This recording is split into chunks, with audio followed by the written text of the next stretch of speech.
पूर्वी लद्दाख की गलवान घाटी में चीनी सैनिकों के साथ हिंसक झड़प के बाद भारत सरकार ने लाइन ऑफ एक्चुअल कंट्रोल पर तैनात भारतीय सैनिकों को पूरी आज़ादी दे दी है।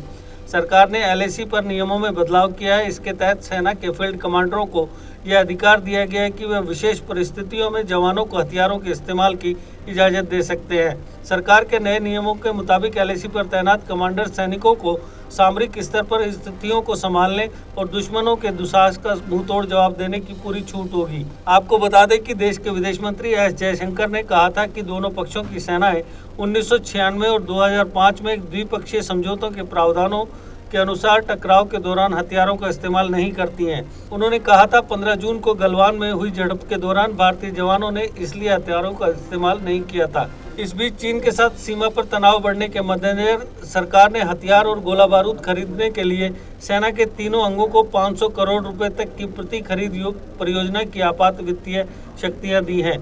एक वरिष्ठ सैन्य अधिकारी के मुताबिक सेना के तीनों अंगों में थल सेना, वायुसेना और नौसेना आते हैं। तीनों सेनाओं के उप प्रमुखों को प्रति प्रोजेक्ट 500 करोड़ रुपए तक की खरीद का वित्तीय अधिकार दिया गया है।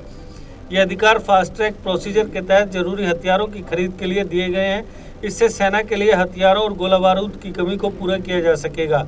सूत्रों के मुताबिक विशेष वित्तीय शक्तियां बलों को वास्तविक नियंत्रण रेखा पर अपने अभियान तैयारियों को बढ़ाने के लिए बहुत कम समय में हथियार एवं सैन्य साजो सामान की खरीद के लिए दी गई हैं। आपको बता दें कि पूर्वी लद्दाख की गलवान घाटी में 15 जून को चीन के साथ हिंसक झड़प में भारत के 20 सैनिकों के शहीद होने के बाद भारत ने चीन से लगती सीमा पर अग्रिम इलाकों में लड़ाकू विमानों और हजारों की संख्या में अतिरिक्त सैनिकों को पहले ही तैनात कर दिया है। गलवान घाटी में हिंसा 45 वर्षों में सीमा पर संघर्ष की सबसे बड़ी घटना है और इससे दोनों देशों के बीच तनाव चरम पर है। पूर्वी लद्दाख में चीन के साथ पिछले कई दिनों से जारी तनातनी को देखते हुए सेनाओं को यह वित्तीय अधिकार देने की जरूरत महसूस की गई।